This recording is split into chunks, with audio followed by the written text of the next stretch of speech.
Hello students, कैसे हैं आप लोग। आई होप अच्छे हैं, घर पे हैं और सेफ हैं। स्टूडेंट, हम लोगों ने बहुत अच्छे तरीके से मैग्नेटिज्म के पोर्शन को आगे बढ़ाया, जिसमें प्रीवियस लेक्चर में आपने हमसे ये सीखा होगा कि किस तरीके से किसी भी चार्ज पार्टिकल का स्फेरिकल पाथ हो जाता है, स्ट्रेट पाथ हो जाता है, कब, जब वो किसी यूनिफॉर्म मैग्नेटिक फील्ड में इंटर करता है। अगर मिस की हो तो जल्दी से उसको देख लो, क्योंकि उसका लिंक मैंने डिस्क्रिप्शन बॉक्स में नीचे रख दिया। आज के लेक्चर में हम लोग ये देखने वाले हैं कि अगर वही चार्ज पार्टिकल किसी एक रीजन में इंटर कर जाए जहां पे इलेक्ट्रिक और मैग्नेटिक फील्ड दोनों हो, अगर इलेक्ट्रिक फील्ड और मैग्नेटिक फील्ड दोनों हो जाए तो अब उसका पाथ क्या स्फेरिकल ही रहेगा, या तो स्ट्रेट रहेगा, या दोनों रहेगा, या पैराबोलिक रहेगा, कैसा रहेगा, इस बात का आज इंफॉर्मेशन हम लोग आज इसकी वीडियो में देखने वाले हैं। तो हो जाओ स्टार्ट, क्योंकि आज के लेक्चर में हम लोग डिस्कस करेंगे motion of a charge particle in a uniform electric and magnetic field both. Heading यही है, हेडिंग यही डालो आप अपने कॉपी में। मैं यहां पे लिख दे रहा हूं, motion of charge particle in uniform magnetic and electric field. B और ई आप इसे समझ गए होंगे कि बी और ई आपका मैग्नेटिक फील्ड बी इंडिकेट कर रहा है, इलेक्ट्रिक फील्ड ई इंडिकेट कर रहा है। तो आज का हमारा ये बहुत ही अच्छा सा टॉपिक रहेगा। और यकीन मानो स्टूडेंट्स, अभी तक आप लॉरेंज फोर्स का नाम सुनते थे। कब सुनते थे? जब कोई चार्ज पार्टिकल इलेक्ट्रिक फील्ड और मैग्नेटिक फील्ड में दोनों आता था। लेकिन उस लॉरेंज फोर्स के सहायता से या उसके अंतर्गत आप ये नहीं देखते थे कि उसका पाथ कैसे आप निकाल लेते हो। जैसे कि अभी आपने सर्कुलर पाथ निकाला, किसके लिए? जब कोई बॉडी, चार्ज बॉडी किसी यूनिफॉर्म मैग्नेटिक फील्ड में परपेंडिकुलर एंटर करे, ये आपने जान लिया। लेकिन अगर वही बॉडी इलेक्ट्रिक फील्ड और मैग्नेटिक फील्ड दोनों में एंटर करे तो उसका पाथ क्या होगा, इस बात का इंफॉर्मेशन आज हम लोग देखेंगे। लेकिन स्टार्टिंग इसका हम करेंगे उसी लॉरेंज फोर्स से। मतलब ये कि अगर किसी रीजन में इलेक्ट्रिक फील्ड और मैग्नेटिक फील्ड दोनों होता है तो उसके इफेक्ट्स को, उसके फंडास को जानने के लिए हम लोग लॉरेंज फोर्स का यूज करते हैं। एक्चुअल में ये कोई नया टाइप का फोर्स नहीं है, ऐसा आप मत समझ लीजिएगा कि सर ये मैं नया टाइप का फोर्स पढ़ूंगा क्या। नहीं, ऐसा बिल्कुल नहीं है। ये एक बिल्कुल नया टाइप का फोर्स नहीं है। ये फोर्स क्या है मैं बता रहा हूं। देखो, किसी एक रीजन में अगर इलेक्ट्रिक फील्ड भी मौजूद है और मैग्नेटिक फील्ड भी मौजूद है, तो वो जो चार्ज पार्टिकल उस रीजन में एंटर किया, वो चार्ज पार्टिकल आपका इलेक्ट्रिक फील्ड का भी फोर्स एक्सपीरियंस करेगा और मैग्नेटिक फील्ड का भी फोर्स एक्सपीरियंस करेगा।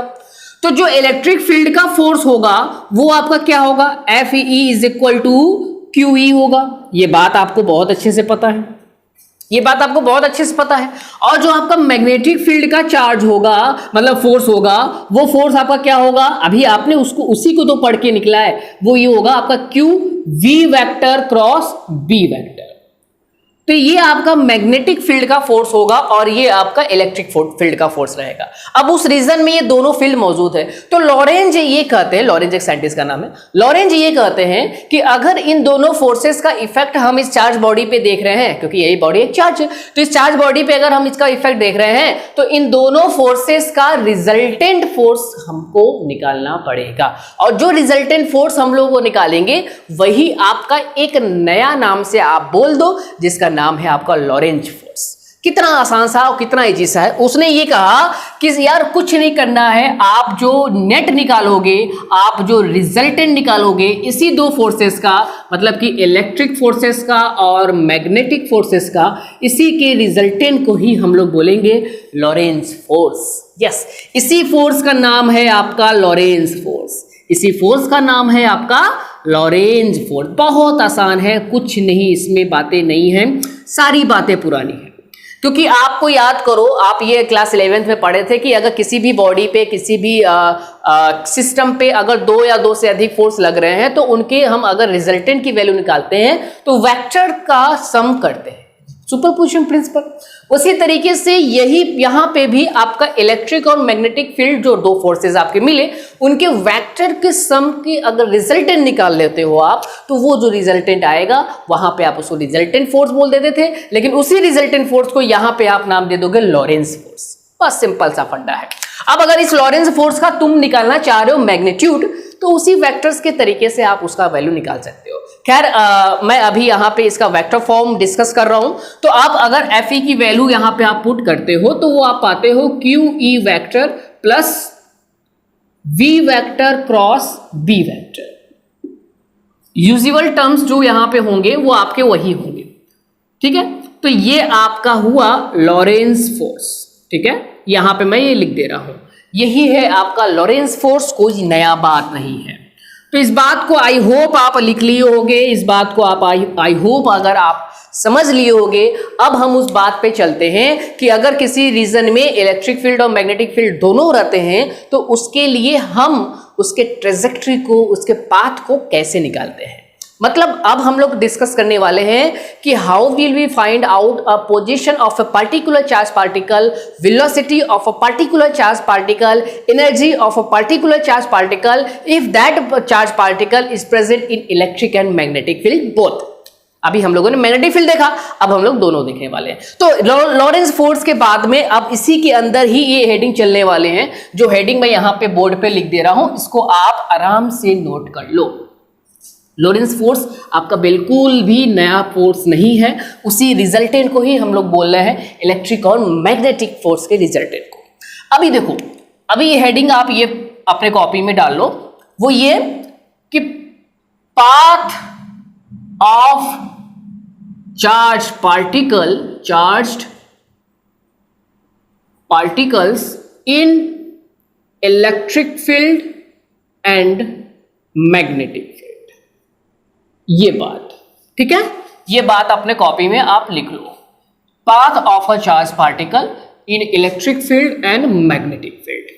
ये बात अभी सुनो, इस बात को हम लोग दो केसेस में पढ़ेंगे। मतलब जो भी आपके पाथ आएंगे चार्ज पार्टिकल के, वो आपके दो क्लास में मैं आपको पढ़ाने वाला हूं, जिसको हमने तुम्हारे लिए केसेस में डिवाइड कर दिया है, केस फर्स्ट और केस सेकंड। बहुत आसान हो जाएगा केस फर्स्ट और केस सेकंड को समझने के लिए। देखो यहां से थोड़ी सी दौर आपकी अब कंपटीशन की स्टार्ट हो रही है, ठीक है। अब यहां पे आप कॉम्पिटिशन्स की स्टडी स्टार्ट अपना कर रहे हो। अभी तक दो क्लास निकले हैं, वो तो बेसिक थे, वो क्लास 10 तक आप पढ़े हो, लेकिन अब आपका कॉम्पिटिशन का क्लास स्टार्ट हो गया है। सुनो, केस फर्स्ट स्टूडेंट, जो ये केस फर्स्ट है, इसमें हम लोग ये देखेंगे कि इलेक्ट्रिक फील्ड अगर मैग्नेटिक फील्ड से पैरेलल हो जाता है, मतलब इलेक्ट्रिक फील्ड अगर मैग्नेटिक फील्ड से 0 डिग्री का एंगल क्रिएट कर जाता है, तो उस कंडीशन में पार्टिकल जो इंटर कर रहा है उस रीजन में, उस पार्टिकल का पोजीशन कैसे हम लोग डिटरमाइन करेंगे, उस पार्टिकल का वेलोसिटी हम लोग कैसे डिटरमाइन करेंगे, उस पार्टिकल की ट्रेजेक्टरी एक्चुअल में होगी कैसे, ये चीज पे हम लोग डिस्कस करेंगे केस नंबर फर्स्ट पे। और मैं आपको ये बता दूं कि केस नंबर फर्स्ट आपका बहुत इंपॉर्टेंट है, इसको स्टार बना लेना, क्योंकि यहीं से क्वेश्चन बनता है आईआईटी में। मैं यहां पे इसके ब्रैकेट में लिख दे रहा हूं कि आईआईटी के जो क्वेश्चंस होते हैं वो इसी रीजन से, इसी केस से बनते हैं, ठीक है। आईआईटी के क्वेश्चंस आपके इसी रीजन से बनते हैं, इसी केस से बनते हैं। Case number second, case number second में हम लोग देखेंगे कि इलेक्ट्रिक फील्ड अगर मैग्नेटिक फील्ड से परपेंडिकुलर हो जाए, तो इस रीजन में पार्टिकल अगर इंटर किया तो उस पार्टिकल का ट्रेजेक्टरी क्या होगा, उस पार्टिकल के ट्रेजेक्टरी को किसी भी अगर पोजीशन पे हम किसी भी अगर टाइम पे अगर हम पोजीशन की वैल्यू निकालना चाहें तो वो वैल्यू कैसे हम लोग निकालेंगे, वेलोसिटी हम लोग कैसे निकालेंगे, इस कंडीशन हम लोग पढ़ेंगे। और ये कंडीशन आपके एकेडमिक के लिए बहुत इंपॉर्टेंट है, क्योंकि ये कंडीशन, ये केस आपका आईआईटी के लिए बहुत इंपॉर्टेंट है, और ये कंडीशन आपके एकेडमिक के लिए बहुत इंपॉर्टेंट है। मैं यहां पे लिख दे रहा हूं फॉर 12th एग्जाम, ठीक है। फॉर 12th एग्जाम ये पोर्शन थोड़ा सा आपके लिए इंपॉर्टेंट है, क्योंकि इसी सेक्शन से कुछ क्वेश्चंस बनते हैं वेलोसिटी सेलेक्टर का प्रिंसिपल निकालने के बाद, ठीक है। तो ये दोनों हम लोग कंडीशंस को डिस्कस करेंगे, और सबसे पहले हम लोग कंडीशन स्टार्ट करेंगे case number first, if electric field parallel to magnetic field. तो अपने कॉपी में सबसे पहली हेडिंग डाल लो आप कि अगर इलेक्ट्रिक फील्ड मैग्नेटिक फील्ड से पैरेलल हो जाता है तो उस कंडीशन में उस पार्टिकल का पाथ कैसे हम लोग मेजर करेंगे, ठीक है। मैं यहां पे उसका एक सब हेडिंग डाल दे रहा हूं, case number first, that is if electric field parallel to magnetic field, ठीक है। तो उस कंडीशन में then path of charge particles is what, इसी पाथ को हम लोग को निकालना है। ठीक है, मेन मोटो मैंने हेडिंग के वे में लिख दिया, ऐसे करके आप इसको लिख दोगे कि सॉलिड नोड आपका क्रिएट होगा। अब देखो हम लोगों ने एक सपोज कर लो कि कंडीशंस एज्यूम किया जिसमें electric field is in Y axis, जिसमें इलेक्ट्रिक फील्ड जो है वो वाई एक्सिस में है। भाई 3 एक्सिस तो होंगे, उसमें हमने एक एक्सिस में इलेक्ट्रिक फील्ड को ले लिया, सपोज कर लिया कि इलेक्ट्रिक फील्ड आपका वाई एक्सिस में, और इसकी वैल्यू कुछ इस तरीके का है, वाई नॉट जे कैप। भाई वाई एक्सिस के लिए आप जे कैप रखते हो, उसका एक तरीके से आप unit vector, orthogonal unit vector class 11 class बचपन याद कर लो। मैग्नेटिक फील्ड को आप सपोज करते हैं, let magnetic field also in Y axis, क्योंकि दोनों आपको पैरेलल रखने हैं, तो दोनों एक ही डायमेंशन में ही रखने होंगे आपको। इसकी वैल्यू हमने ले लिया बी नॉट जे कैप। तो हमने इलेक्ट्रिक फील्ड भी देख लिया, मैग्नेटिक फील्ड भी देख लिया, जो कि आपका वाई एक्सिस में दोनों का दोनों है। अब किसी एक चार्ज पार्टिकल को इंटर करा देते हैं इस रीजन में, और जो मेरा चार्ज पार्टिकल इंटर कर रहा है वो चार्ज पार्टिकल मेरा एक्स एक्सिस में इंटर कर रहा है। Charge particle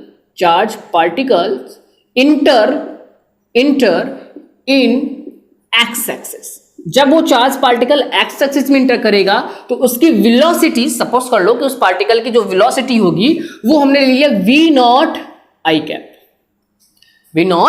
cap. तो ये हमारे कुछ स्टार्टिंग के टर्म्स हो गए जो हम लोगों ने एज्यूम किया।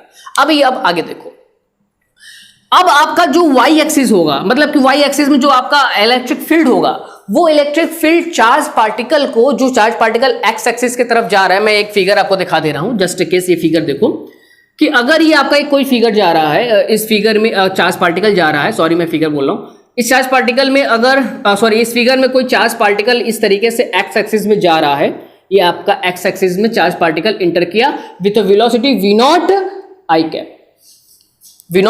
कैप। तो उस पार्टिकल को वाई एक्सिस के तरफ से एक फोर्स लगेगा। वो फोर्स पहला कौन रहेगा? Electric field. मैं ये नहीं कह रहा हूं कि मैग्नेटिक फील्ड नहीं लग सकता, मैग्नेटिक फील्ड भी लगेगा। कैसे लगेगा मैं अभी बता रहा हूं। पहले इलेक्ट्रिक फील्ड को देख लेते हैं कि इलेक्ट्रिक फील्ड का फोर्स जो लगा उस चार्ज पार्टिकल पे वाई एक्सिस के तरफ से, वो उसको अपने तरफ अट्रैक्ट कराएगा। अट्रैक्ट कराने का सेंस ये कि वो अपने तरफ उसको एक्सेलेरेट कराएगा। एक सेंस मैं यहां पे लिख दे रहा हूं, यहां पे मैं लिख दे रहा हूं, due to electric field an electric force exerted on charge particle, then it will accelerated, लिख लेना स्पेलिंग, accelerated towards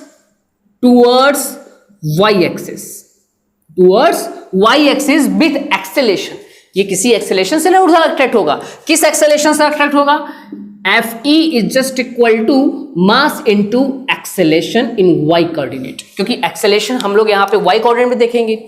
अब ये जो हमारा एक्सेलेरेशन इन y कोऑर्डिनेट आया, इसकी वैल्यू क्या होगी? मैं यहाँ पे इसको डायरेक्ट में लिख रहा हूँ, क्योंकि इलेक्ट्रिक फोर्स है तो इलेक्ट्रिक फोर्स की वैल्यू हम लोग charge multiply by electric field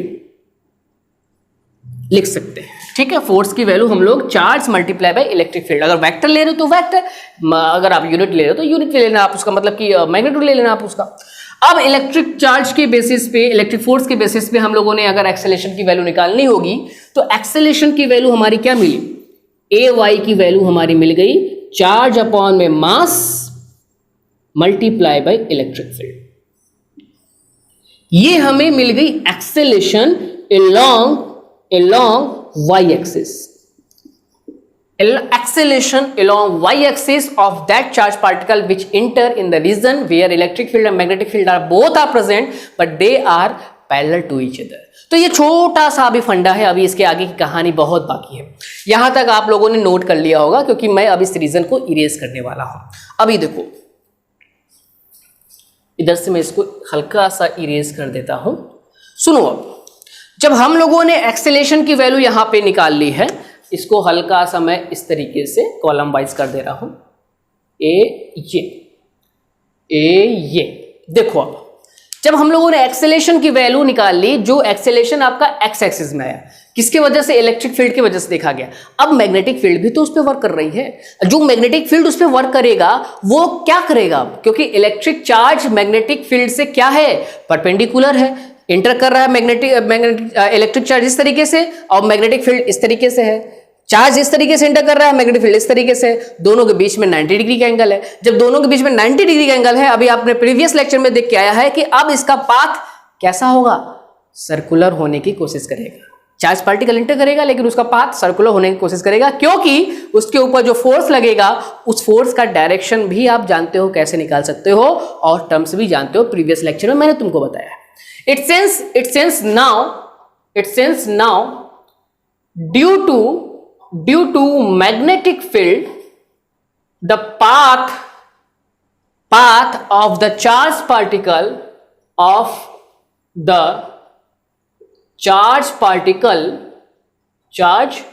particle will be circular, will be what? Circular। वो उसका पाथ क्या कैसा बनाने की कोशिश करेगा? सर्कुलर बनाने की कोशिश करेगा। किस फोर्स के जरिए सर्कुलर बनाएगा? वो मैग्नेटिक फोर्स के जरिए वो सर्कुलर बताएगा, जिसकी value Q V cross B की टर्म में लिखी जाएगी। अभी आगे सुनो, सर्कुलर तो मेरा ये टर्म बन गया। अभी सर्कुलर बनने के बाद का कंडीशन समझना। पार्टिकल का पाथ सर्कुलर भी बन रहा है और वाई एक्सिस के तरफ खींच भी रहा है। देखना ध्यान से देखना, इसका सर्कुलर पाथ तो बन गया लेकिन उसमें एक एक्सेलेरेशन भी है। मैं यहां पे एक छोटी सी बात और लिखूंगा कि यहां पे जो इसका पाथ बना, that circular path is in Z and X plane. Z axis मत लिखो, Z and X plane.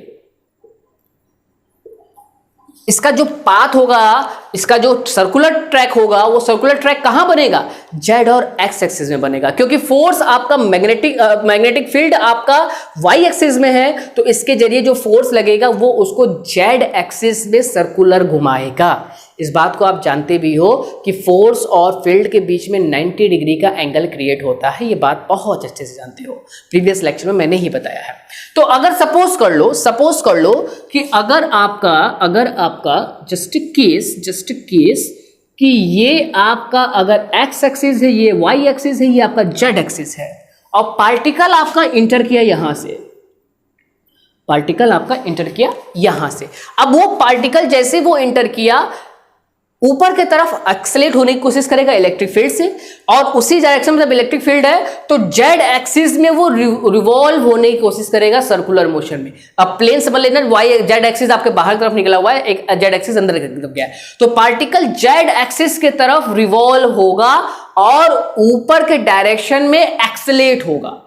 Suppose करो कि वो इस तरीके से रिवॉल्व कर रहा है, और ऊपर बढ़ रहा है, लेकिन ऊपर जैसे जैसे वो बढ़ेगा एक्सेलेरेशन में बढ़ेगा। Since their pitch will be increased।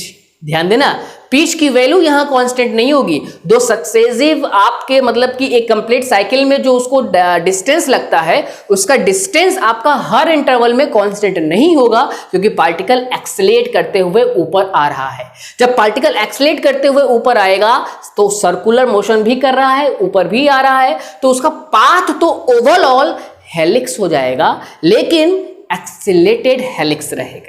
Overall मैं अगर लिखूं, ओवरऑल में देखो इस तरीके से वो पार्टिकल ऊपर भागेगा, बहुत तेजी से ऊपर भागने की कोशिश करेगा, एक्सेलेरेट होता चला जाएगा, पार्टिकल आपका एक्सेलेरेट ऊपर की तरफ होता चला जाएगा ड्यू टू दिस एक्सेलेरेशन, इस एक्सेलेरेशन के बेसिस पे। अब मैं ओवरऑल अगर कंक्लूजन लिखूं, कंक्लूजन में पाथ विल बी हेलिक्स।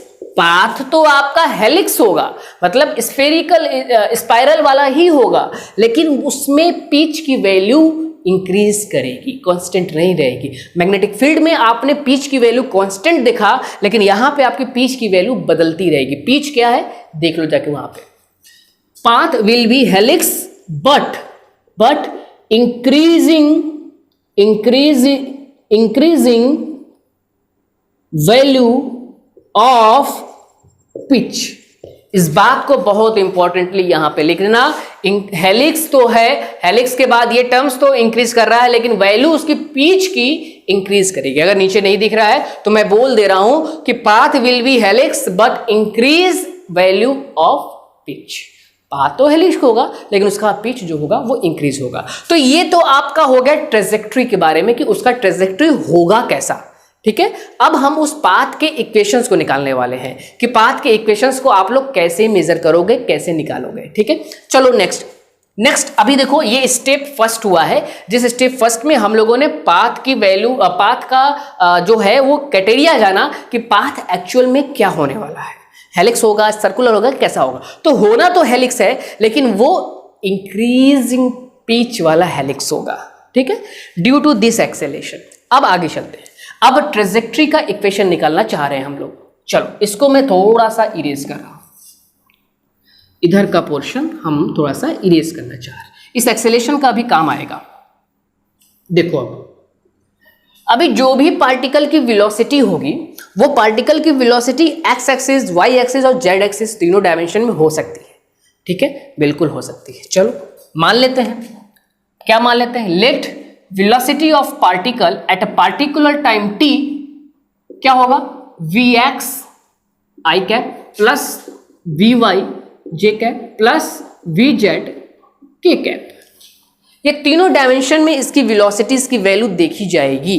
जब इन तीनों डायमेंशन में इसकी वेलोसिटी की वैल्यू देखी जाएगी तो हमारे पास है क्या, हमारे पास vy है, क्योंकि vy की वैल्यू हो जाएगी आपकी ay डॉट टी, और ए वाई की वैल्यू हम लोगों ने निकाला है। वाई एक्सिस में वेलोसिटी की वैल्यू हम इजीली निकाल सकते हैं एक्सेलेरेशन की वजह से। तो एक्सेलेरेशन की वैल्यू अगर हम यहां पे रखते हैं क्यू ई अपॉन में एम डॉट टी, तो ये हमारा आ जाएगा वेलोसिटी इन वाई एक्सिस। अभी बात कंप्लीट नहीं हुई है, वेलोसिटी इन वाई एक्सिस ही केवल आया है। अब इसका काम खत्म, इसको हटा दो। देखो अब वेलोसिटी इन वाई एक्सिस आ गया, वेलोसिटी इन जेड एक्सिस और वेलोसिटी इन एक्स एक्सिस हमारा टर्म बचा है। अब एक्स एक्सिस और जेड एक्सिस में जो भी वेलोसिटी होगा वो आपका कांस्टेंट होगा। क्यों कांस्टेंट होगा, क्योंकि एक्सेलेरेशन का टर्म तो केवल वाई एक्सिस में था ना, एक्सेलेरेशन का टर्म केवल वाई एक्सिस में था, तो एक्स एक्सिस और जेड एक्सिस में जो वेलोसिटी होगा वो तो कांस्टेंट होगा ना। और जितना भी कांस्टेंट होगा अगर हम उनकी रिजल्टेंट की वैल्यू निकाले तो वो रिजल्टेंट की वैल्यू भी हम निकाल सकते हैं। कैसे निकाल सकते हैं सर, कैसे निकाल सकते हैं, इस तरीके से निकाल सकते हैं, vx square plus vz square is just equal to, just case कि इसकी जो वैल्यू आई वो v नॉट स्क्वायर, जो कि आपकी आएगी। ठीक है, ये रिजल्टेंट की वैल्यू एक्स एक्सिस और जेड एक्सिस में इतनी वैल्यू आपकी आनी है, निश्चित आने वाली। मैग्नीट्यूड की बात हम कर रहे हैं। अब देखो, अब थोड़ा सा मैं तुमको ट्रेजेक्ट्री दिखा रहा हूं। सपोज कर लो कि ये आपका एक्स एक्सिस है और ये आपका जेड एक्सिस है।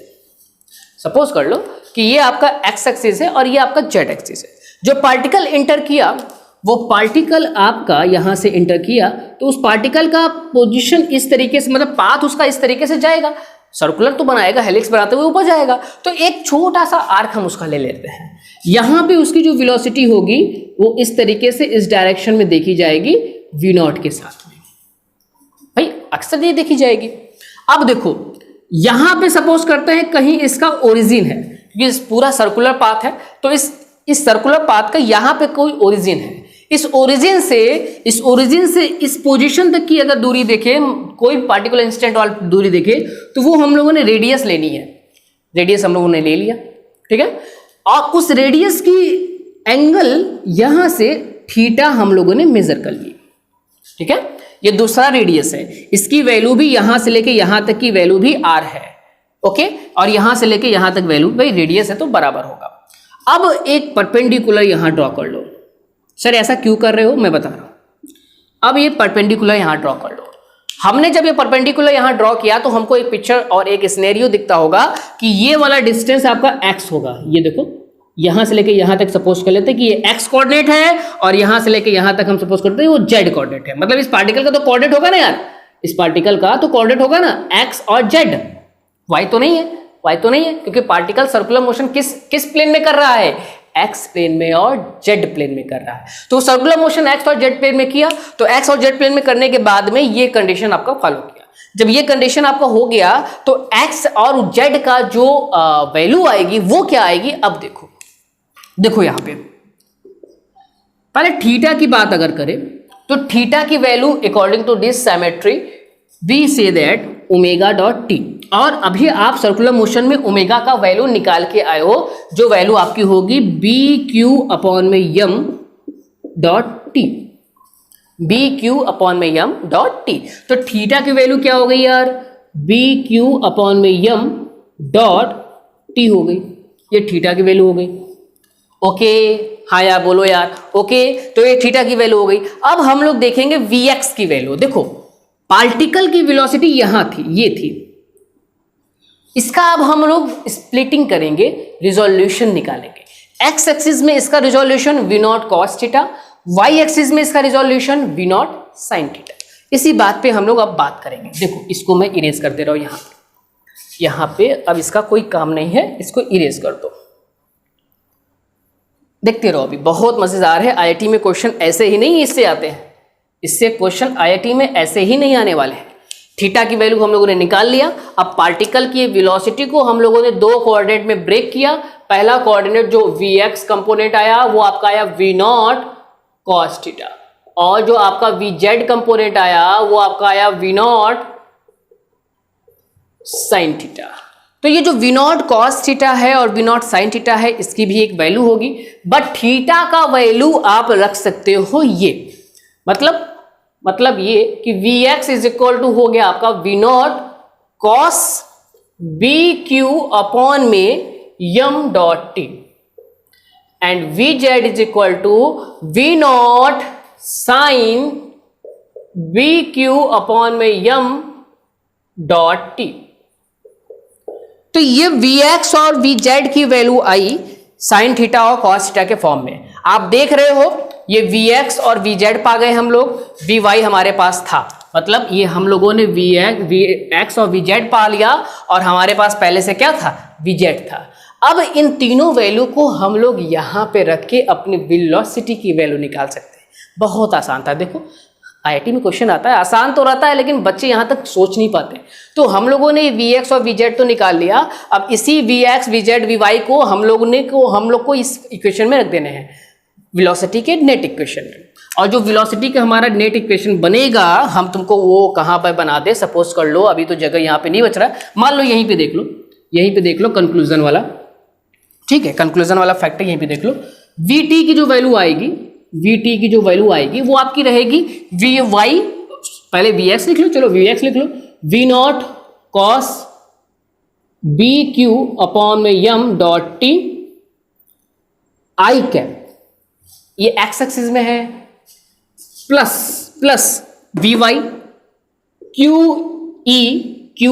ई अपॉन में M dot T J cap, ये जे कैप में हो गया, वाई एक्सिस में हो गया, plus V naught sine B Q upon में एम डॉट टी के कैप। ये हो गया आपका ओवल और वेलोसिटी किसका, इस पार्टिकल का।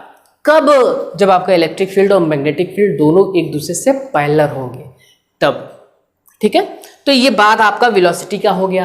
अब बात हम लोग करते हैं उसके डिस्टेंस का, डिस्प्लेसमेंट का, उसके ट्रेजेक्टरी का, ठीक है।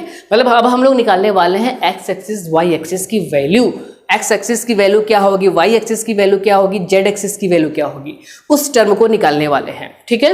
तो ये आप वेलोसिटी का आप टर्म लिख लिया आपने। अब सेकंड टर्म यहां पे आप लिख लेना, ये पूरा टर्म आपका वेलोसिटी का हो गया। आई होप इसको लिख लिए होगे। मैं रुक जा रहा हूँ, स्क्रीनशॉट ले लो फटाक से। ले लिया, चलो ले ही लिया होगा। अभी हम लोग आर कैप, मतलब कि आर को देखेंगे, रिजल्टेंट डायरेक्शंस को देखेंगे, रिजल्टेंट पोजीशंस को देखेंगे, ठीक है। अभी देखो रिजल्टेंट पोजीशन के बारे में सुनो। पोजीशन कोई भी होगा वो कैसा होगा, आर डैश इज जस्ट मतलब कि पोजीशन ऑफ आर वेक्टर जो भी होगा आपका एक्स एक्सिस, वाई एक्सिस और जेड एक्सिस में तीनों में होगा। That is X I cap plus Y J cap plus Z K cap, तीनों एक्सिस में हुआ, एक्स में भी, वाई में और जेड में भी। अब एक्स वाई और जेड हम लोग बारी बारी से निकालने वाले हैं। अभी आप अपने इस इक्वेशन वाले क्या बोलते हैं ट्रेजेक्ट्री वाले पाथ को देखो थोड़ा सा। पार्टिकल यहाँ पे था, हमने यहाँ से लेके यहाँ तक थीटा एंगल क्रिएट किया था। ये आपका था एक्स और ये आपका था जेड, ठीक है, ये आपका था एक्स और ये आपका था जेड। अगर आप एक्स वाले कोऑर्डिनेट को आगे बढ़ा दें, ठीक है, मतलब कि अगर आप इसको आगे बढ़ा दो यहाँ तक, तो अकॉर्डिंग टू फिगर ये जो वेलोसिटी वेक्टर बनाएगा इसके साथ ये थीटा एंगल ही बनाएगा। मैंने पहले ही बताया था कि एंगल बनाएगा, तो वो थीटा एंगल वेलोसिटी वेक्टर बनाया, मतलब वी नॉट बताया, ये वी नॉट जा रहा था। फिलहाल हमको उससे काम नहीं है, हमें काम किससे, एक्स और जेड से, ठीक है। एक्स और जेड की वैल्यू हम लोग को निकालनी है। अभी सुनो, एक्स की वैल्यू जो होगी उसको हम लोग रिजॉल्व कर सकते हैं आर के कंपोनेंट में, क्योंकि आर को अगर हम ब्रेक कर दे एक्स के फॉर्म में, तो according to figure x is equal to r, देखो वहां पे साइन थीटा और कॉस थीटा वाले टर्म को करने हैं, तो r sine theta, r sine theta. यार आर क्या है, सर्कुलर पाथ का रेडियस, और जब मैग्नेटिक फील्ड में चार्ज पार्टिकल मूव करता है तो उसका सर्कुलर पाथ का रेडियस क्या हो जाता है, आपको पता है कि v अपॉन में एम बी। आप याद करो एम बी अपॉन में मतलब कि जो रेडियस का टर्म आप लोगों ने अभी प्रीवियस लेक्चर में निकाल के आया, जिसमें r की वैल्यू आप लोगों ने निकाली और वो आपका था एम वी नॉट अपॉन में क्यू बी, मतलब एम वी अपॉन में q B. That is x की वैल्यू आएगी आपकी एम वी नॉट अपॉन में क्यू बी, ये रेडियस की वैल्यू हो गई, और साइन थीटा का वैल्यू तो तुम अभी इसी लेक्चर में निकाले हो, तो थीटा की वैल्यू रख दो आप, थीटा की value B q t upon में यम। तो ये आपका आया एक्स एक्सिस। अभी काम नहीं खत्म है, अभी ये केवल एक्स एक्सिस आया है, अभी आपका आएगा वाई एक्सिस। और वाई एक्सिस की वैल्यू क्या होगी यार, सॉरी मैं अभी वाई एक्सिस नहीं बताऊंगा, अभी वाई एक्सिस छोड़ो, अभी जेड एक्सिस को सोचो थोड़ा सा। जेड एक्सिस यहाँ पे, क्योंकि ट्रेजेक्ट्री जो रेडियस आपका उसका पोजीशन वेक्टर देखा जाएगा वो केवल एक्स एक्सिस और जेड एक्सिस में ही होगा ना, वो एक्स एक्सिस और जेड एक्सिस में ही आगे बढ़ रहा था। याद करो पार्टिकल रिवॉल्व कर रहा है एक्स जेड एक्सिस और एक्स प्लेन में ही, तो उसका कोऑर्डिनेट जेड और एक्स प्लेन में ही तो होगा। तो इसका कोऑर्डिनेट जो वाई वाला होगा वो तो जीरो हो जाएगा, लेकिन जो जेड वाला होगा वो होगा, और वो आपका होगा r one minus cos theta. Sir ये कैसे कर दिए r one minus cos theta, हमको थोड़ा बताइए। देखो फिगर में ये पूरी वैल्यू आपकी थी आर, और ये वैल्यू कितनी थी आपकी आर कॉस थीटा। फिगर से देखो असाइन कर दो, ये पूरी वैल्यू आर और ये छोटा सा ओ ए आपका आर कॉस थीटा। आपको निकालना क्या है, जेड एक्सिस, जेड वाला कोऑर्डिनेट। तो जेड वाला कोऑर्डिनेट क्या हो गया, r minus r cos theta, r common ले लिया, आर में 1 माइनस कॉस थीटा हो गया। जब ये 1 माइनस आर कॉस थीटा हो गया तो जेड की वैल्यू क्या हो गई, आर की वैल्यू फिर से वही एम वी नॉट अपॉन में q B, 1 minus cos B q t upon में यम। ये आपका जेड कोऑर्डिनेट आ गया, ठीक है। ये आपका एक्स कोऑर्डिनेट, ये आपका वाई कोऑर्डिनेट तो जीरो रहेगा, और ये आपका जेड कोऑर्डिनेट। तो ओवरऑल और आपका जो ट्रेजेक्ट्री का इक्वेशन आर कैप का जो इक्वेशन बनेगा वो आपका क्या बनेगा, वो आप आराम से बना सकते हो, वो आप आराम से लिख सकते हो कि एक्स एक्सिस और जेड एक्सिस वाई एक्सिस को मिलाने पे जो हमारा ट्रेजेक्ट्री का इक्वेशन मिला वो क्या मिला, ठीक है। तो ये आपका टर्म था आपके पहले केस के बारे में। तो पहला केस बहुत इंपॉर्टेंट, क्योंकि उसका क्वेश्चन आईआईटी में आने वाला है, तो इसके सारे इंफॉर्मेशंस को मैंने तुम्हारे सामने रख दिए हैं। अब जो सेकंड वाला केस है, सेकंड वाला जो केस है उसको मैं आपको नेक्स्ट वीडियो लेक्चर में बताऊंगा, क्योंकि उस वीडियो लेक्चर में आपको मैं कुछ न्यूमेरिकल्स भी सॉल्व कराऊंगा, ठीक है। तो इसी पोर्शन के न्यूमेरिकल, कुछ आईआईटीज के न्यूमेरिकल्स होंगे उसमें, ठीक है। आईआईटीज के क्वेश्चंस को हम लोग सॉल्व करेंगे इस टर्म्स पे, इस फैक्टर्स पे, इस कॉन्सेप्ट्स पे। तो आज के लिए केवल इतना ही, हम लोग फिर मिलेंगे अपने प्रीवियस लेक्चर, मतलब कि अब ये तो प्रीवियस हो जाएगा, इसको छोड़ के जो आगे वाला लेक्चर आने वाला है उसमें, ठीक है। सर आप बोलते बहुत है आप लोग के लिए, तो चलो फिर से घर पे रहिए, सेफ रहिए और पढ़ते रहिए। Thank you.